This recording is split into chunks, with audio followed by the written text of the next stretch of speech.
নমস্কাৰ বন্ধুসকল, এই মুহূৰ্তত আপোনালোকলৈ লৈ আহিছোঁ এটা গুৰুত্বপূৰ্ণ ভিডিঅ' বন্ধুসকল। বিশেষ টেটক লৈ পুনৰ আন্দোলন 30 ডিচেম্বৰ আৰু 10 জানুৱাৰীত আকৌ আন্দোলন কৰিব বিশেষ টেটৰ বাবে। বন্ধুসকল, বিশেষ টেটৰ বাবে এটা ভাল খবৰ হ'ব পাৰে। যিসকল কেণ্ডিডেটে বিশেষ টেটত ৰিজাল্ট বেয়া কৰিছে আৰু বা বিশেষ টেটত যিসকলে 50 নম্বৰ ৰেহাই বিচাৰিছে তেখেতসকলৰ বাবে এটা ভাল খবৰ হ'ব পাৰে।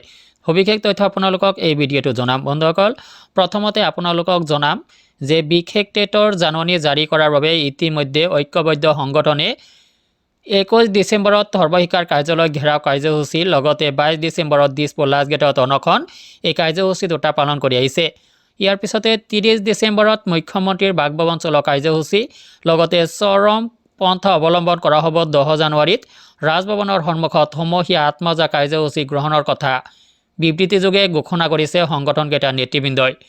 তো বন্ধুসকল, সেই অনুপাতে 30 ডিচেম্বৰত মুখ্যমন্ত্ৰীৰ বাসভৱন চলোৱা কাৰ্যসূচী সম্পৰ্কে সন্থাৰ মাননীয় সভাপতি মহোদয়ে কি জনালে সেই তথ্যখিনি আপোনালোকক জনাম। আৰু পৰৱৰ্তী সময়ত আপোনালোকক 10 জানুৱাৰীৰ ৰাজভৱনৰ সন্মুখত সমূহীয়া আত্মজা কাৰ্যসূচী যি গ্ৰহণ কৰা হৈছে সেই হাল সলনি হ'ব নেকি সময়মতে আপোনালোকক জনাই থাকিম। ইয়াতে চাওক, শ্ৰদ্ধাৰ সতীৰ্থবৃন্দ, আপোনালোক জ্ঞাত যে পুনৰ বিশেষ টেটৰ বিজ্ঞাপন জাৰি কৰাৰ দাবীত অহা ইংৰাজীত 30/12/2021 তাৰিখে দিনৰ 11 বজাত গুৱাহাটী নাৰেংগীস্থিত চচলত একত্ৰিত হৈ হাতে হাতে কাঁহী বাতি লৈ মুখ্যমন্ত্ৰীৰ বাসভৱন চলোৱা কাৰ্যসূচী ৰূপায়ণ কৰা হ'ব। এই কাৰ্যসূচী পিছুৱাই যোৱাৰ সম্ভাৱনা আছিল যদিও সময়ৰ আহ্বানত সেইদিনাই কৰিব লাগিব। গতিকে ইউনিক আইডি প্ৰাপ্ত সকলো পেৰা টিচাৰে 30 তাৰিখৰ কাৰ্যসূচীত পুৱা 10 বজাত অংশগ্ৰহণ কৰিবলৈ বিশেষভাৱে অনুৰোধ জনালোঁ। ধন্যবাদেৰে শ্বেখ আব্দুল্লাহ, সভাপতি ইবি সন্থা। ইয়াতে চাওক বন্ধুসকল, প্ৰতি মাননীয় আৰক্ষী আয়ুক্ত মহোদয়, গুৱাহাটী মহানগৰ, তাৰিখ 22/12/2021, বিষয় কাৰ্যসূচীৰ অনুমতি বিচাৰি আবেদন। মহোদয়, সন্মানপূৰ্বক বিনীত নিবেদন এই যে আমি সদৌ অসম সংযোগী শিক্ষাকৰ্মী সন্থা ইবি সন্থা অসম শিক্ষা সাৰথী কমিউনিটি ভলেণ্টিয়াৰ সন্থাৰ কৰ্মীসকলে পুনৰ বিশেষ টেট পৰীক্ষাৰ বিজ্ঞাপন জাৰি কৰাৰ দাবীত অহা ইংৰাজী 30/12/2021 তাৰিখে দিনৰ 11 বজাত গুৱাহাটীস্থিত চচলত একত্ৰিত হৈ হাতে হাতে কাঁহী বাতি লৈ মুখ্যমন্ত্ৰীৰ বাসভৱন চলোৱা কাৰ্যসূচী ৰূপায়ণ কৰাৰ সিদ্ধান্ত লৈছোঁ। গতিকে মহোদয়ৰ ওচৰত বিনম্ৰভাৱে অনুৰোধ জনাওঁ যে উক্ত দিনা আমাৰ কাৰ্যসূচীৰ অনুমতি প্ৰদান কৰি সহায় কৰে যেন, এই মহোদয়ৰ ওচৰত সৰল মিনতি। এনেকুৱাভাৱে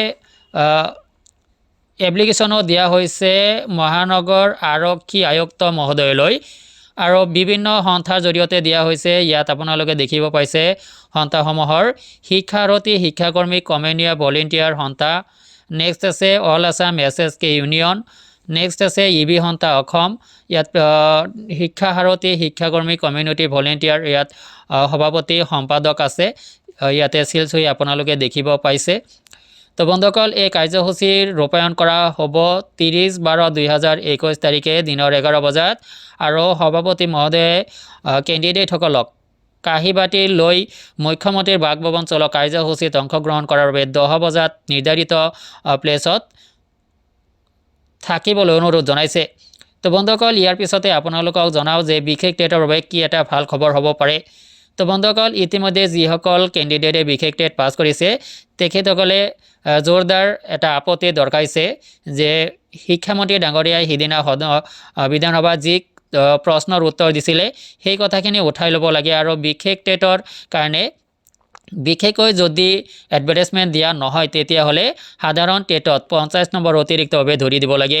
আৰু যদি এইটো সঁচাকৈ কৰা হয়, কিবা সুবিধা যদি এই কেণ্ডিডেটসকলক, যিসকলে বিশেষ টেট ইতিমধ্যে পাছ কৰি আছে, এই কেণ্ডিডেটসকলে যদি কিবা এটা বিশেষ সুবিধা পায় আৰু এই সুবিধা কিন্তু পৰৱৰ্তী যিসকলে বিশেষ টেটত অৱতীৰ্ণ হ'ব সেই কেণ্ডিডেটসকলৰ কাৰণে এটা ভাল খবৰ হ'ব।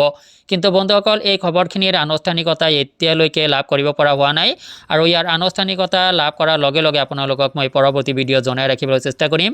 ইয়াৰ বাবে আপোনালোকে অৱশ্যে চেনেলটো ছাবস্ক্ৰাইব কৰি ৰাখি কাষত থকা বেল আইকনটো প্ৰেছ কৰি ৰাখিব। আজিলৈ এৰিছোঁ, ধন্যবাদ।